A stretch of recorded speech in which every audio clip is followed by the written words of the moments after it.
So Paul, you can feel free to take it away while our participants start to filter in. Okay, thanks, Jay. Good afternoon, everyone, and happy Tuesday and happy May. On the calendar, it says it's May, but where I am, the temperature right now is 4 degrees. It says feels like 0. So maybe where you are, the temperature is feeling a little more May-like, but let's hope for sunnier days in the future. We greatly appreciate your support and interest in participating in our lecture series. My name is Paul Tufts, and I'm a director with Gateway, Center of Excellence in Rural Health. For those of you that may be new to the lecture series and are not familiar with Gateway, just a little background.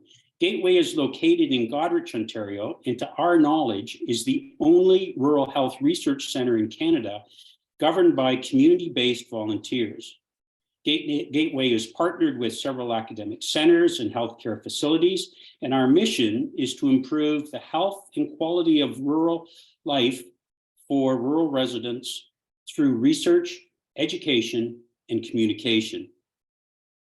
2 years ago, Gateway launched this virtual lecture series with social isolation being top of mind as COVID-19 restrictions continued to heighten. There was no better time to launch this initiative. Through this lecture series, we hope to promote a culture of rural health knowledge and innovation while virtually connecting individuals and communities to help reduce social isolation. Today's presentation, the 24th actually, is entitled The Threat of Scams. Our keynote speaker is Pat Redshaw.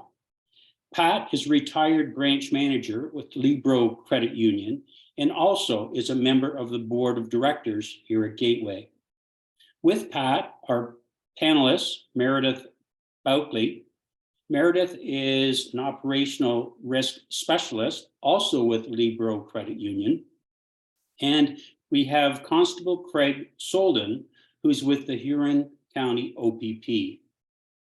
Before I hand it over to Pat, just a comment with regards to any questions, and we're anticipating quite a few questions today. Please, if you will, if down at the bottom of your screen, you can click on the Q&A, and there's an opportunity there to ask questions. Pat, the panelists, as well as myself, will be moderating the questions, and we'll try to answer as many as we can before 1 p.m. Now, Pat, I'm going to hand it over to you, and let's get started with this very important conversation. Pat? Thank you very much, Paul, and I appreciate your kind introduction to today's panel, and good afternoon, everyone. Paul mentioned that I had been a previous branch manager in Libro. I've actually been fortunate enough to have a career in the financial industry that has spanned 51 years, which is a long time. What that's done, though, is it's provided me with a valuable education in finance, and it's brought me to this point. I've had numerous conversations with different board members of Gateway talking about the necessity to be able to talk about frauds and scams. And I think that this is a perfect opportunity. This call is meant to educate, not to frighten. It's meant to inform you, to prepare you with a toolbox that will help you navigate through today's world of frauds and scams. In 2022, according to the RCMP website, $531 million was lost to fraud, of which $2,883,792 was recovered with the assistance of the Canadian Anti-Fraud Centre. As of March this year, so the end of March, March 31st, there have been 18,645 frauds reported that resulted in 12,094 victims in a loss of $133 million. There are so many scams and frauds going on in today's world. New ones every day. I retired. I had thought originally that I could host this on my own, but when I retired in December 31st, I realized just how out of date I can become in 4 months. Today alone, I was telling the rest of the panel when we were waiting to come on, today alone, by 11 o'clock, I had had 3 phone calls, all different scams. So I would love to introduce Constable Craig Soldan, and Craig is going to bring us up to date and give us the most recent information. Welcome, Craig. And I'm going to get you to introduce yourself because I'm not sure the number of years service you have with the police force. Sure. Can you hear me okay, first of all? Yes. Sorry, I should have muted my mic there. I was rolling around on my chair and I may have had some background noise for you. That's okay. I'm just setting up my view here. I just want to test one thing, and I'm a little late joining. I just came back from Goderich. I just conducted a frauds and scams presentation for the Probus Club, actually at the Legion. And that ran a little bit longer and I just got back. So I just want to see if you can see this. Bear with me here. I'm just going to share my screen. Can you see that? Oh, just lost. Yes, we can, Paul. Okay, good. Okay. So yeah, I'll introduce myself. How many people are logged on today? About 30? Yeah, so this is Jay from Gateway here. We have 36 participants today. Excellent. Okay, good. Right. And just to let you know, Constable Soldan, we are also streaming live on Huron, TCC, and Hay cable subscribers. Wow. Well, that's a nice surprise. I don't mind being recorded. That's fine. So I'll tell you a little bit about myself. Craig Soldan. I'm with the Huron County OPP. Currently, I'm at the Clinton Detachment, our new office. So I'm glad to be here today. Thanks for inviting me. I've been with the OPP for just over 24 years. And my current role is the Community Safety and Media Relations Officer. And I've been in this role since last fall. Part of what I do is frauds and scams presentations. I also go into the elementary schools and then I deliver media relations news and activities to our media partners. So right now I'm probably 33%, 33%, and 33% in schools, media, and frauds and scams. So yeah, I just came from Goderich. I talked about some local frauds and scams that we're seeing. I printed off a couple of really recent ones that I can talk about today. So if I have, do I have about an hour, Pat? Is that my time?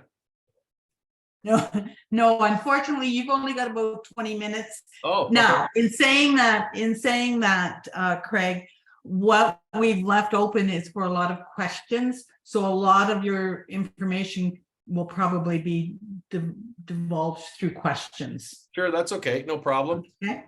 Yep. No, what I'll do is I just want to go through this screen here. I'm just going to minimize this so I can get down and maneuver my screen. Okay, so yeah, what I'm going to do then, Pat, is I'll talk about a couple of frauds that we're seeing here in Huron County that might be more relevant to those that are watching. The demographic that I'm trying to reach would be the say 55, 60 up to 90 years of age or something in there. We're finding that I'm just flipping through to find one that I want to talk about here.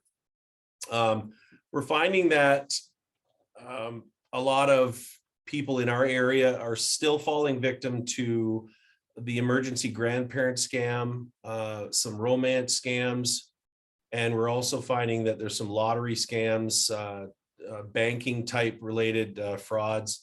And it's a little bit frustrating because we're still having these our local residents giving away their money to these criminals, these fraudsters. And I like talking about this topic because the more people I can reach out to and deliver this information to, the more we can protect our local, that demographic, that group of people that have worked hard their whole life to save all this money. And we don't want to see them giving that hard-earned money away to these criminals. that are operating internationally.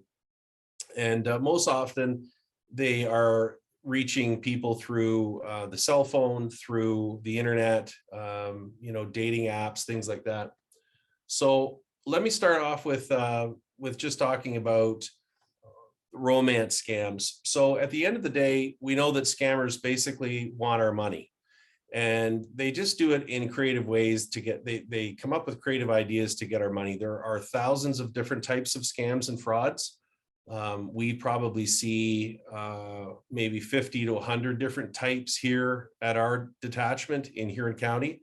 But one common theme, obviously, is that the goal for every fraudster is to get you to send them money or allow them access to your bank account so they can steal money, move money, go purchase iTunes cards, Visa cards, scratch off the numbers on the back and give those numbers to them, essentially giving them the cards for whatever reason it is. It could be false purchases, deposits for things that you never receive, fraudulent purchases. But I'll just talk only in the interest of time limitations here. I'll talk about, first of all, the romance scam. So the romance scam essentially is this: someone will believe that they're in a relationship with someone, and they have not met them in person. So this could be someone they meet on a dating site, someone that's emailed them or perhaps called them. I've investigated a couple of these occurrences myself, where in my instances, they were female victims who had been widowed, and we're not sure if the fraudsters gathered information from an obituary, that they knew that this person was alone, they knew their name, they knew their phone number, perhaps even had their address, and they basically contacted them somehow.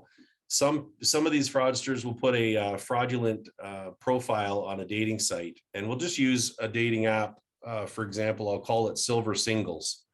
Someone that maybe is widowed, who has been married for 50 plus years, all of a sudden they find themselves alone, and after some time they are interested in finding a companion, and they go on a dating site and discover that there's a profile that they're interested in. And unbeknownst to them, behind that profile, there's a criminal organization that is looking for just this person. So the communication begins where, they start talking through this dating app, and then they'll ask you to start communicating in another way, perhaps through email or text or phoning. And they'll tell you that you need to keep this confidential. They'll try to, keep you from your family and your friends, so that they don't want you to get cautioned by your friends and family. So they want to keep this communication private, confidential. They'll say that, people wouldn't understand what we have. I have a really true connection with you. They may profess their love for you very quickly. And usually the case is that they're working overseas. They'll post photos on their app, on their profile, of someone that they've taken photos from somewhere on the internet, and they're using those photos. It's not the person that you're talking to. It's just pictures of a handsome gentleman in his, for example, in the 60s. So they'll communicate back and forth, and they'll always want to be coming to you in some way. I'm overseas, I'm working, I'm in the military. I can't wait to be with you. For example, I just need a little bit of money for my passport fees and my plane ticket, and then I'll fly to Toronto and we'll be together soon. So oftentimes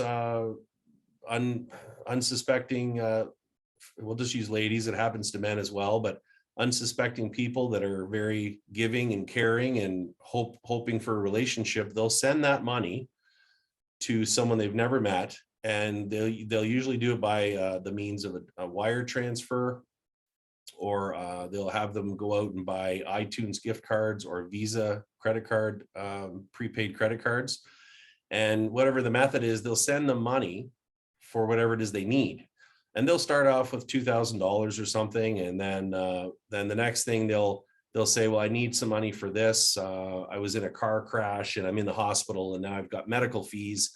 And after I'm out of the hospital, I can't wait to be with you. We'll be together and we'll be together forever. And again, they profess their love, and the phone rings and the emails keep coming, and the unsuspecting victim will again go down and wire another $3,000 or $4,000 to this person they believe they're in a relationship with. And it goes on and on and on. Basically, there's always a reason why they can't come to you. You never meet them in person. They never arrive, and they keep calling you and emailing you relentlessly until either you give up or you run out of money, or you've called the police or a family member intervenes or something.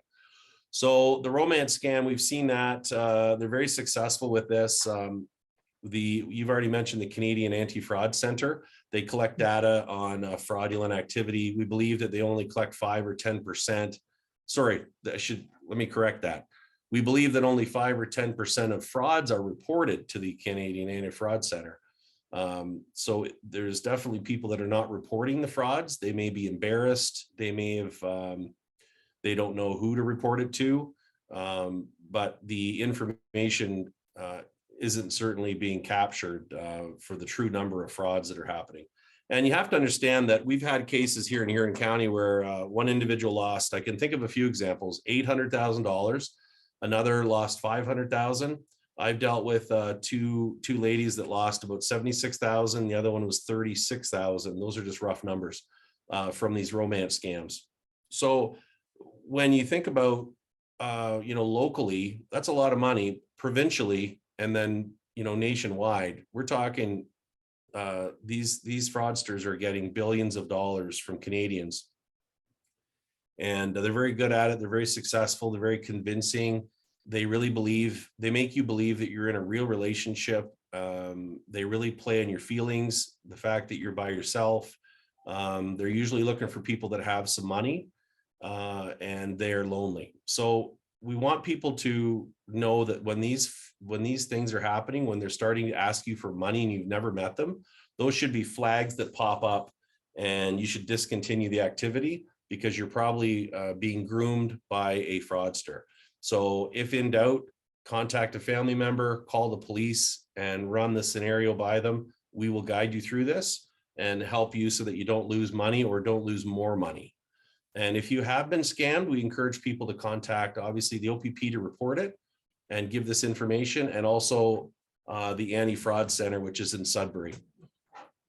So we want you to report it. We know that it's embarrassing. We will not judge you. We will offer victim services and help you through this. We've had people that have actually been defrauded and they end up taking their own lives. So it's a very serious issue that we need to make sure that we're protecting each other. I try to get out and talk to people as much as I can. And the romance scam is a common one that we're seeing, and it's very successful. And it's not just $1,000 or $2,000 they're getting. We're talking about entire estates and life savings that they're manipulating these people to send them their money. So that's one. I'm going to move along here to another. Okay. So basically, be careful your dating sites on this one. Trust your instincts. If it's too good to be true, it probably is. Do your confirmations and checks. You should insist in meeting someone personally. Meet them in a safe place. Perhaps go with a friend to meet them, in an area where there's video camera footage, just to confirm their identity and make sure you're safe. But if you've never met them and are asking you for money, that's a huge red flag. Please be careful of that one. I'm going to move along with business scams. It doesn't really apply to us. Tax scams, I think we're all very aware of that one. The CRA is not going to be asking for your social insurance number and tell you that you're going to be deported if you don't send them $400. Those are obvious scams that most people will hang up the phone. I want to go to the emergency grandparent scam, and just confirming everyone can hear me okay still? Yes, we can. Okay, good. I'll continue, Pat, with the emergency grandparent scam. Many of us have heard about this one. I'm just going to give you an example of a local case. This happened at the end of March. There was an older lady down in the South Huron area, south part of our county. Clearly, I can't give her name or any details that would identify her. And this is the scenario. So she gets a phone call one day from someone who identifies themselves as an RCMP officer. They provide a name and a badge number, and they advise them that their grandson, and they even give the correct name. So for my example, I'm just going to use the name Tyson. So the officer says, your grandson Tyson is in custody. He's in jail currently. He was in a car collision, and we found a loaded handgun and 15 pounds of marijuana in the vehicle. He and a few others have been arrested, being held in custody, awaiting a bail hearing. And I'm going to put you on the phone with his lawyer that's representing him today. So now the scammer hands the phone to another person, different voice. They get on the phone and say, yeah, I'm the lawyer, so-and-so, and I'm representing your son, or your grandson, Tyson. He's asked me to keep this, he's asking me to tell you to keep this confidential. He doesn't want his parents to know. And he's in trouble. He needs your help financially to secure his release from custody. And the amount of the bail currently is $8,000, and that'll get him out, and that'll prevent him from going to the general population jail until his matter's heard. So in this case, they applied pressure. They asked her not to tell his family. And then to further solidify her belief, they actually put someone else on the phone who posed as her grandson, Tyson, with a voice that was very, very similar to her grandson. So Tyson gets on the phone and says, basically, Grandma, I'm in trouble. I'm in jail. Please pay them and I can get out, and I'll explain all this later, but please don't tell my parents. So then they hand the phone back to the officer, the original caller, and they say, okay, if you could send the money to this address. And in this case, she sent $8,000 in cash by way of FedEx courier shipment to an address somewhere in the GTA to a certain name. And she went to the bank and removed the cash, and she sent that out. Now, remember that most of us would say, well, this is silly. Why didn't she call Tyson's parents and confirm that he was okay? Because it takes time to go to the bank and get your cash and go to a FedEx shipping business and get this money sent. But remember that they put her under pressure. They told her that his parents don't want, he doesn't want his parents to know. So she thinks she's doing the right thing, and she's under pressure, and she really thinks that her grandson's in big trouble. So anyway, it's easy for us to sit here and judge it a little bit and say she shouldn't have done that, but she sent the $8,000. So more phone calls come in now because the scammers, they realize that she's actually sent the $8,000 cash. So they've got her on the line now. And the phone calls continue from the RCMP officer the next day or two. The calls keep coming. He's still in custody. The judge hasn't released him yet. They're going to need some more money for the bail for him to be released. And they ask for another $32,000 for her to send this additional money. So she ended up going to the bank and getting a loan for $20,000. And then she went to her sister and asked for $12,000 or $13,000. And her sister believed it was for a legitimate cause, gave her the money, and then she went and did a bank transfer for the $32,000 to a different address, a different person, recipient, and sent the $32,000 off.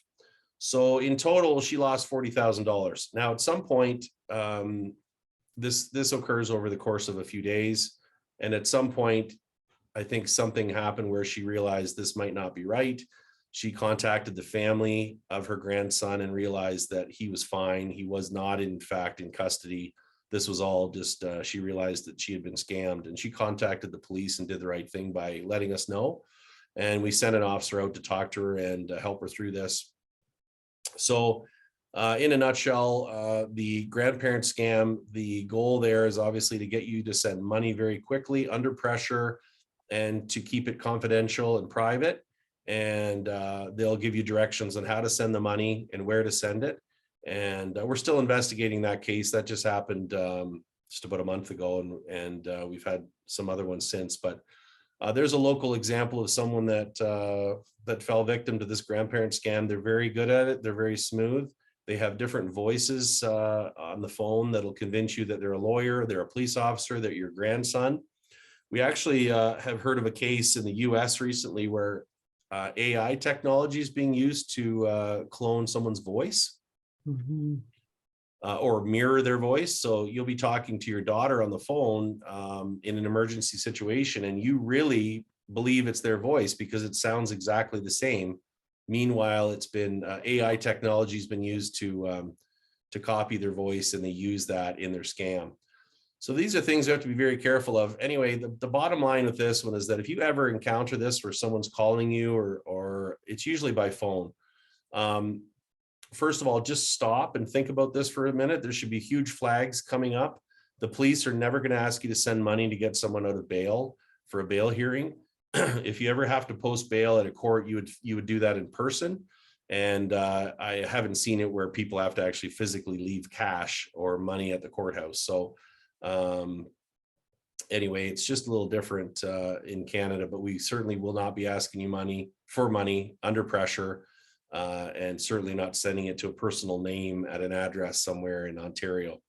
So in Craig, hindsight, I noticed when you were going through your slides, you had a slide that said door to door. yeah, Are we in Huron County being hit with the door to door? Because I'm hearing a lot of door to door scams recently. not a lot that I'm aware of. However, over the years, and again, when I think about my 24 years, we have had door to door scams. And I'll just talk about one that was an active one. They'll tend to go to the neighborhoods where you have retirement communities. So when fraudsters come to a town, it's pretty easy for them to pick an area where they might be successful. So it might be an area where it's retirement village or retirement homes. They're going to be more successful there, for example, than younger single family homes. So they'll have ID that they'll hang around their neck. They'll say they're with, for example, a HVAC company, a heating and cooling company, or a furnace repair company. That's just one example. But the bottom line is they'll come to the door. They're looking for people that possibly are elderly, living alone. They don't have any other supports in the family. They're by themselves. They use intimidation and pressure for their tactics to sell whatever it is they're selling, or to let them inside your home. And some of the angles they use is, we need to check your furnace, we need to check the water meter, we need to check your air conditioning system, whatever it is that they use to get in that door.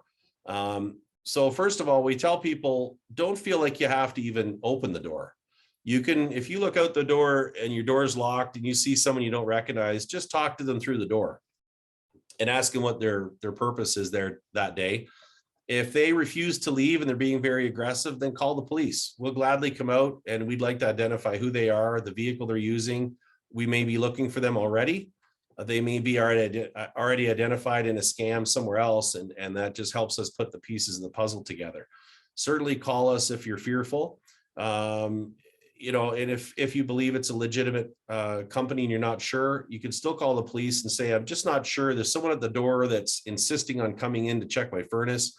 Can you send an officer out to speak to them and verify they are who they say they are? Just do your checks, but don't feel that you have to open the door, because as soon as you open that secure protection of your house, they could just enter in your home and shut the door. And then there you are in the house with them. And you're home alone, you haven't had time to get to a phone to call 911, and you're going to feel intimidated and pressured. And now they have access to information like your video surveillance in your house, or lack of. They'll know that you don't have a dog. They know that you're home alone. They may start looking around the house and see that you have jewelry on top of your dresser in your bedroom, for example. That information is none of their business. They shouldn't be in your home at all. And they certainly shouldn't be pressuring you and intimidating you. Those are all signs of fraudsters. So if you suspect any of these people at your house, your friend's house, your neighbor's house, please call the police. We've got lots of officers that'll gladly come out and deal with them so that you don't have to. So that's the door-to-door scams. Usually it's too good to be true. We've got some extra pavement down the road. We can do your driveway for a very reduced price, but we need to know right now. I need you to cut me a check for $5,000 so that you're next in line. You give them the money and then they don't show up with the pavement. So there's all these things that are time sensitive. They always want your money, and they always put a little pressure on you, or a lot of pressure. I do have a question that's come up here before we go on. It is there any secure location to conduct online marketplace transactions? I've lived in another city and the local police station had 2 designated parking spots in front of the main door of the police station, well labeled a safe exchange zone. Does this exist anywhere in Huron County, Perth, Grey, or Bruce? Okay, so I can only speak to Huron County that we do not have merchandise locations here. I've seen those. I have seen the social media feeds for those certain detachments that have them. The OPP does not have we don't standardize that at each detachment across the province. Perhaps we should. Maybe someday there will be one at each location. But I can tell you that if you're not sure you're selling something on Marketplace or buying something, and you don't want them to come to your home to pick up the item, or you don't want to go to the seller's home because there may be a concern there for your safety, or you're doing it alone, why don't you suggest, let's meet in a neutral location? For example, a Tim Hortons parking lot. The police station is fine. We certainly have some parking spots out front of our detachment here in Clinton in the public parking area that you could utilize to meet. That way you have, and always meet in the daylight. Obviously daytime is preference. But anywhere where there's video surveillance, I would suggest if you have any feelings of uncertainty, bring a friend with you for sure, a witness. You know, if you really feel fearful, maybe you shouldn't do the deal at all. But if you want to purchase something and meet them somewhere in a neutral location, you don't want them to come to your home, then suggest the police station, coffee shop. There's lots of Tim Hortons locations. Those are good. Anywhere in a parking lot where it's open, there's people around, it's safer. They're far less likely to do anything to you or anything you might be afraid of. So to answer your question, we don't have designated parking spots in Huron at our detachment, but you can use our parking lot out front. Usually these transactions only take 10-15 minutes anyway to do the swap for the item and the money, and then you can carry on your way. Excellent. Thank you. You're welcome. So that's the purchase and merchandise scams. One thing, folks, is that do not send money for something that you haven't received the goods. A lot of people are going to say, you know what, if you send me a deposit, I'll make sure I hold it for you. And they'll, you know, let's say they're selling a boat that's $4,000 and you know the boat's worth about $6,000. So you want to buy it really fast. It's a really good deal. And you say, listen, I'll give you a deposit if you hold that boat for me. I'm going to come down tonight and look at it. And they'll say, sure, send me $1,000 and I'll make sure I don't sell it to anyone else. And they'll have you e-transfer the money or wire transfer it or whatever. And then turns out there's no boat at all. This is all a scam and you send $1,000 of your good money to someone. And then all of a sudden their profile disappears on Marketplace and they just got your money sent somewhere, and then they'll drop that account and create a new account the next day and keep going. So if you just be careful, be cautious. If you know the person, certainly you could leave them a deposit if you trust them and you know them. But if this is someone you don't know, and certainly someone far away, we've had this case where people are purchasing kittens and puppies and giving deposits, and there's no animals to be bought. It's just photos that they use online, and they will play it with a sense of urgency that, you know, there's all kinds of people waiting in line, but if you send me a deposit, you'll be the first one to pick from the puppies. And anyway, a lot of people have lost a lot of money for that. So just be careful, be cautious, and do your checks and make sure you have your confirmations done, and then make a wise decision. I'm just going to buzz through here, Pat. That's the sale of merchandise scams. Another one I want to talk about briefly is a lottery scam. I think it's down here. No, sorry. Just going to see if there's a lottery one. Maybe it's not in this slide.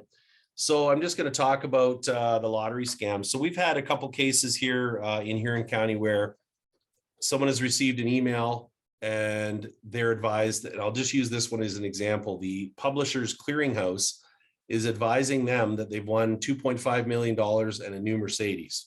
This happened to a local gentleman in Huron County where he believed that he was the winner of this lottery. Now, the first thing you have to ask yourself is, did I enter the lottery? And in most cases, you didn't. So that's the first thing. Is like, I can't win anything I didn't enter. But some people really want to win the lottery, and they believe it's their time, and they think, well, I was just selected. I'm the winner for whatever reason. And here's the way, again, when I talk about they want your money, they're telling you that you're going to get $2.5 million in a new car. But here's the thing, you have to give them some upfront money for transfer and administrative fees. You have to pay the taxes on the winnings ahead of time so that the funds can be released. And then once you've submitted those funds, we'll coordinate the check will be delivered to you. The car will be shipped right to your house. And in this case, they had the gentleman make sure you're dressed in your finest suit, meet us outside at 2 o'clock on this date. And in the meantime, he had sent $157,000 of fees in various ways.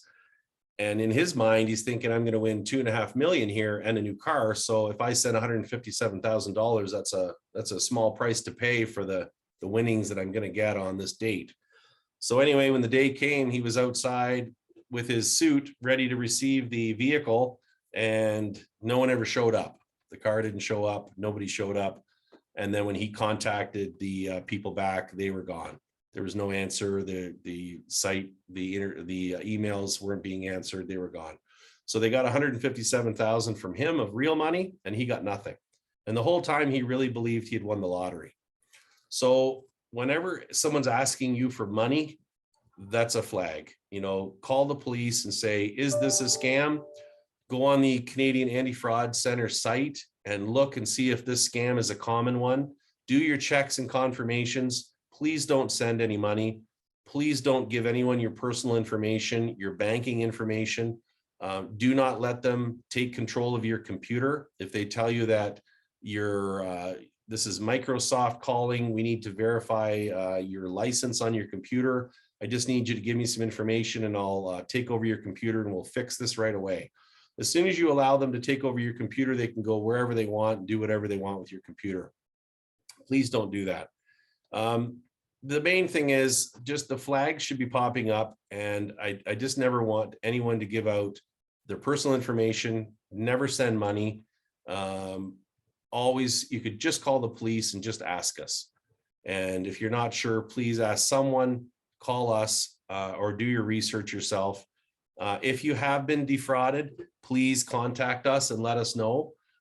We would like to help you. We can provide support and services to help you through this. It can be a very difficult time when you give your money away and you feel ashamed that you were tricked and scammed, but you're not alone. There are many people that have lost money, and we will provide you the support and services you need to move on from this. And we need you to know that you're not alone. There's a lot of people that have been scammed. We do not want hardworking Canadians to give their money away to these criminals. So the more people we can get this message out to, Pat, and the biggest thing I want to leave you with here, if I could wrap it up, is everyone that listens to this presentations today, these presentations today, and maybe someone has already said this, but if you could think about 2 or 3 people in your circle, loved ones, brothers, sisters, aunts and uncles, neighbors, someone in your social group, it could be a card club you have. If you could please deliver some of this information to them so that we get the word out a little further than the 39 participants today. If each of them told 2 people, we can get to more people and protect our neighbors and our friends and our fellow Canadians. We don't want them to give away their hard-earned money to these criminals. And I'll tell you, it's frustrating because they're very successful. They're very good at it. And this is a billion-dollar industry. And it continues even to this day. So please don't give away your hard-earned money, folks. Do your checks, do your confirmation, stop, think about it, know the flags when they pop up, and please help those elderly people, those more vulnerable people with this type of thing, with their computers and their phones. They're not as good at it maybe as you are. So please be there as a support system for them, help them through this, and encourage them to contact the police if they've certainly lost money or been scammed. Thanks, Craig. Thanks You're very welcome. much. In the center of this page, Pat, sorry, one more thing. The center here, you see my arrow, the Canadian Anti-Fraud Center, you may have posted this, but this website, that phone number, a lot of information can be gained if you do your research there on their site. They post a lot of the scams, things that I didn't have time to talk about today. Yep, and we'll come back to that. I'm just going to take a minute here to introduce Meredith. Meredith is the operational risk specialist in Libro. She has worked for Libro for 19 years, I think it is, Meredith. She's been in various number of roles, but this role particularly that she's in now is near and dear to her heart. And I've asked Meredith to speak. What we found when I was banking, what we found was that people didn't want to report it to us. They didn't want to talk to us about it because they were embarrassed. They didn't want to give us the information. So I have asked Meredith to share with us what she's seeing right now. And so if you can take that away, Meredith, that would be great. Absolutely. And thank you for having me. Can everybody hear me okay? Yep. Excellent. So Constable Soldan, thank you so much for sharing those scams and frauds that you've been seeing out there. And I can definitely confirm that Libro's receiving the reports of those same scams happening as well. It's definitely something that through spreading the word and education, you sharing what you're learning today with others is going to empower everybody to try and stop these from occurring and people being at a loss. I wanted to share a couple of others that we are seeing as well. One of those is cryptocurrency scams. So cryptocurrency is a new buzz out there, a new type of investment that people get excited about. It's all over the news. Some news is good, some news is bad, and you see celebrities endorsing it on social media. When it comes to crypto, if you're not confident and experienced and know what it is, you should stay away. So it is not as easy as an investment to understand as a GIC. It's very in-depth and complicated. Doesn't follow the same regulations as the banks and credit unions investments do. So when it comes to cryptocurrency, really watch out for tricks that scammers will use. They'll post ads through social media and fake websites, making it look like they're legitimate. They will have celebrities endorsing it. Maybe they will promise you returns. Well, anybody who's ever invested in the stock market or in any type of fluctuating investment knows you can never promise a return. Sometimes they'll even have a very helpful broker that's going to assist you. So always do your research before you go into any type of investment and ask other people about it. Ask your financial institution, talk to that person that works in the wealth side of things, what they think of it. Financial institutions are here to help you. We're going to help do some research for you, look into websites, give you our opinion to say, you know, this does sound like a scam, don't go into this. Most of all, if anybody ever directs you to invest, tells you to send an e-transfer or a wire, or there is even ATMs that are used for cryptocurrency. They're called Bitcoin ATMs. Never put money in there when somebody else is directing you. You are in control of your investments, so don't follow that direction of others.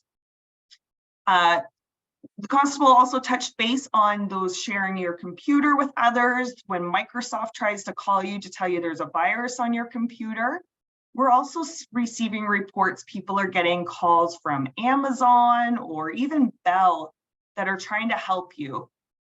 This is what we call phishing. They're trying to get you hooked into giving them access. So maybe it's a link in an email or through a social media message directly to you from a family member that says, hey, check this out. I found a picture of you from Saturday night. Those are all bait to try and get you to get access to your computer. So watch out for those links. If somebody calls you out of the blue about your computer virus or you have a pop-up, do not respond to those. And most of all, never give access to your banking online. So nobody should ever ask you for your password, for your login, or even to download an app or an application or program to give them access to your computer to help. The most common one we hear about, it's called AnyDesk, and they'll have you download it. And as soon as you do, they are in your computer just as if they're sitting next to you. So just you need to protect that personal information and never share any of that with others.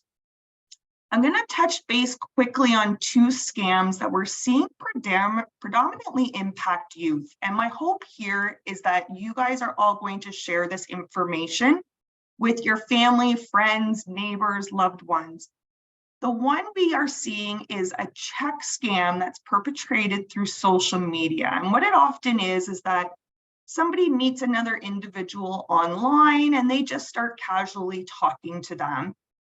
They may all of a sudden say, you know, did you want to make some money? I need some help. You know, my account's been frozen and I need someone to deposit this check for me.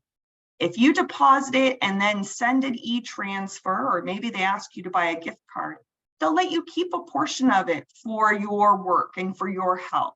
A lot of youth see this as a quick money-making way, or they think, oh, I've just kept somebody company and they're willing to give me some money for that conversation. Individuals, if you're not expecting money, don't accept it. If you haven't earned that money by, you know, your job, or maybe it's your pension check, you shouldn't be depositing it.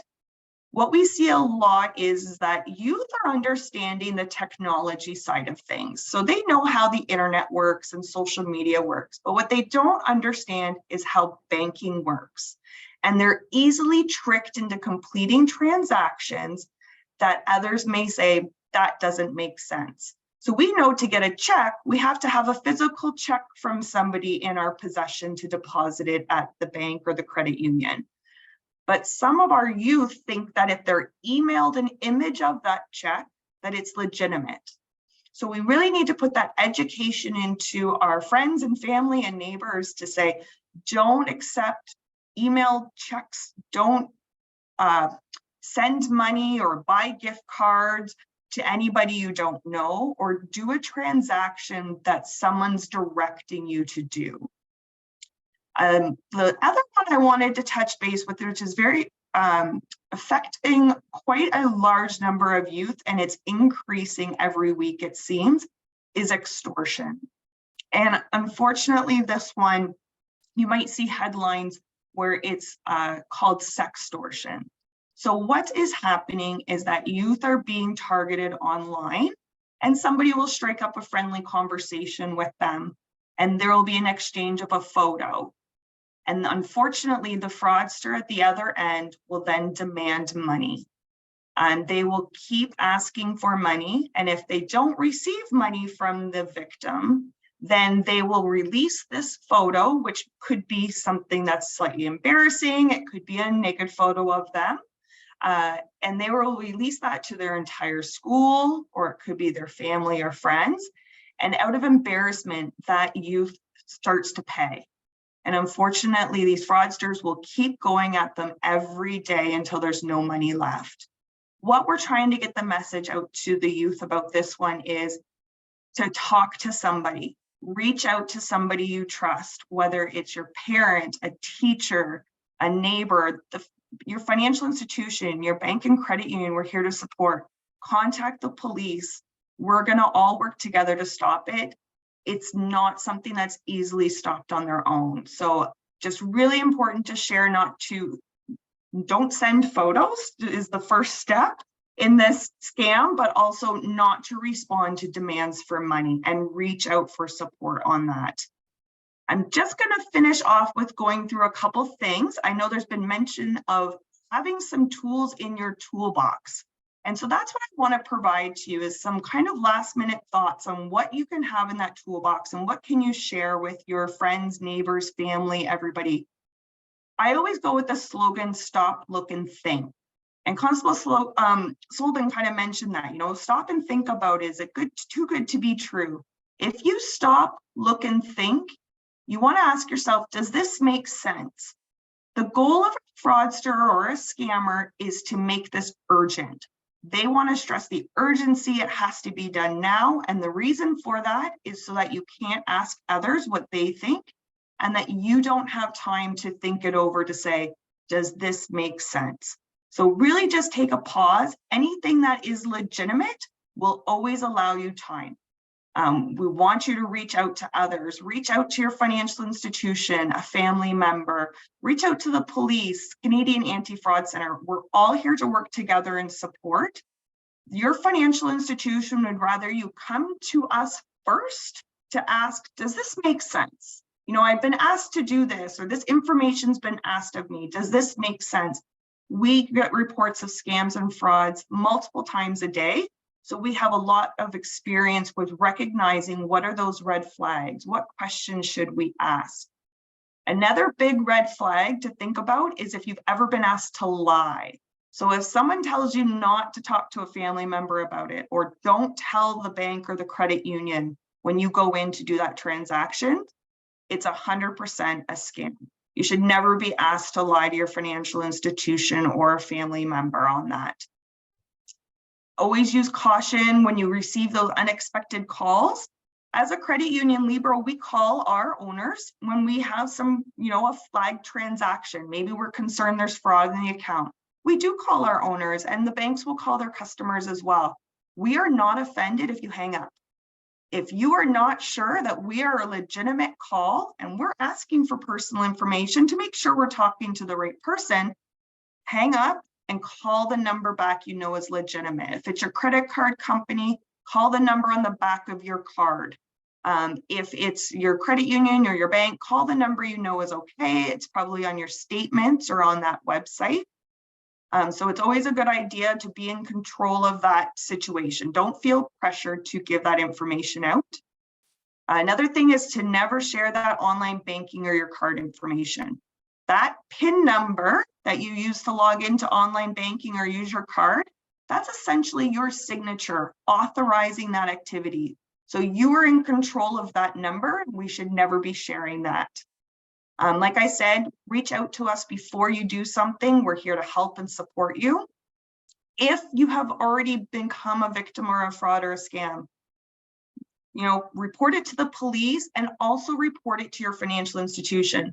Often we may have some options available that we can try and recover that money, or if we can't recover it, we can at least report and help with that reporting with the police and the Canadian Anti-Fraud Centre. We often work with police on their investigations. So as long as we have that person's, the account holder's consent to share that information with police, then we will coordinate that and try and help recover any money we can for you. Another important thing is to check your accounts regularly. Review your statements. A lot of financial institutions, Libro included, has account notifications. We try and make it as easy as possible. We'll send you an email or text. I always say a go-to one, if you don't like 500 messages a day about activity, is an end of day balance notification. You get it in the kind of late at night or first thing in the morning, and you'll look at it and go, yep, that's the balance I was expecting. It's better than getting to the end of the month to find out a lot of money has been gone. You can catch them very quickly and report it. Other thing I want to share is to make sure everybody's aware that sometimes we'll go to your bank or you'll go to your credit union and you're doing that transaction and the staff member's asking you some questions. So it may be, oh, are you planning a trip, or are you going somewhere, or you're doing renovations? These questions are designed for us to try and find any red flags that you may be a victim of a fraud or a scam. So please don't be offended when that person's asking you those questions. If you're unsure, just ask, why are you asking me this? Why do you need to know? We're more than happy to share that. Our job is to try and protect your money and protect you from any loss, and that includes being a victim of fraud or scam. So there will be, from time to time, your financial institution is going to ask you some questions, and it's coming from a good place. Constable Soldan, he shared a great resource of the Little Black Book of Scams. For anybody who has people in their lives that don't want to read, I can share that's also available on YouTube. So some of the youth find the YouTube versions a little bit more entertaining and interactive, but it is a great resource. You'll also find things on the police website, social media. Your financial institution will have things. I can share that Libro Credit Union has a whole learning resource section. And that's open for anybody, whether you're an owner with Libro or not. We encourage you to go there. The more we empower our communities, the better. Lastly, I just want to share, it is your information, your personal information, and it's your money. So please be empowered. If somebody's at your door, close the door. If somebody calls you, feel free to hang up. Don't communicate with somebody you're not comfortable with, and speak to others. Be empowered to be in control of that data and information. Once it's gone, it sometimes can be hard to recover from if it's identity theft or you've lost some money. So take control right at the beginning, and we encourage everybody to do that. So Pat, I will turn it back over to you if there's some questions that have come in. Thanks. We don't have any questions that have come in have been answered at this point. I want to thank you, Meredith and Craig, for joining us today. An hour is never enough for this topic. We could go on and on. You saw the presentation. There was one question that I answered myself. We were asked if Craig, you would go out if the OPP go out and speak to businesses and speak to bankers about the different scams. And I answered that question on your behalf saying, yes, you do. Yet all we need to do is make the arrangements, and that you will go anywhere to speak. We, Libro had a seminar a few years back in Stratford, and we had OPP officers there, RCMP officers there, and it was for the business community, talking about fraud and forgery and bad cash and all sorts of things. So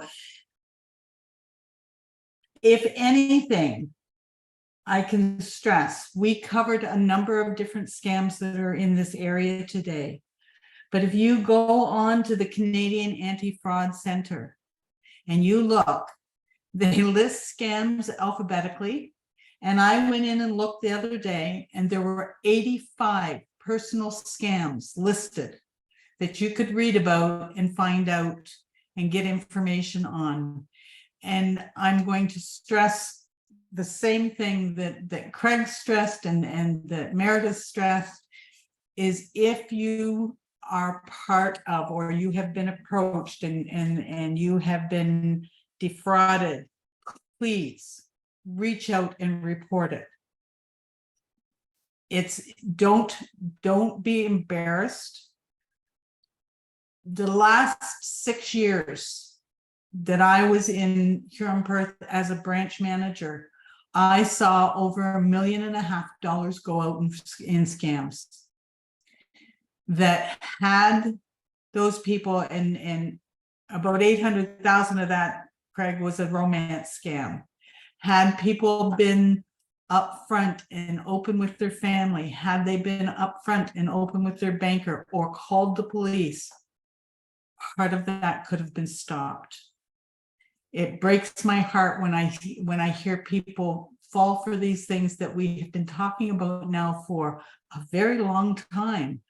But with today's technology and the wherewithal, I just keep seeing more and more scams being added and more people being victimized. And as Craig said, when I talked about those numbers, which I thought were overwhelming, so from January, February, and March, we had 18,645 scams reported. And then Craig mentioned that that's only 5 or 10% of the scams that actually take place out there, because that's all that gets reported. That's frightening. That's frightening. I don't see any other questions. Thanks, Pat. I think you have answered all of those questions. And a big thank you to Pat and Meredith and Craig for sharing your insight and getting this conversation started. Because clearly an hour isn't enough time to cover it all, but it certainly has got a very important conversation started. My takeaway is I think back to my childhood superhero that I liked to watch, which was Spider-Man. And talk about your spidey senses tingling. And I think that's exactly what, what I'm hearing the messages of. Be aware, be cautious, and access the support we have out there. So those are my takeaways, and I think those are important takeaways to have. So I want to thank you for that. Also, I want to give a huge thank you to our sponsors for their continued support of this lecture series. Without them, this wouldn't be possible. And they include CIBC, Private Wealth Management, DeJager, Town Square IDA Pharmacy in Goderich, Zehrs Goderich, the Town of Goderich, Libro Credit Union, MacEwan and Feagan Insurance Brokers Goderich, and McGee Motors Limited in Goderich. Gateway Center for Excellence in Rural Health is a not-for-profit organization with charitable status, and we greatly appreciate and welcome the support we receive. If you would like to donate to Gateway in support of this lecture series and other activities that Gateway undertakes, I encourage you to visit the Gateway website and click on the donate button. To learn more about Gateway Center of Excellence, rural health research projects, and other programs or activities, or to view missed lecture series sessions, the previous ones that we've had, please go to our website, gatewayruralhealth.ca. We also sell high quality Gateway branded merchandise and clothing as one of our fundraising endeavors. So while you're on the website, check out our online store and do some shopping.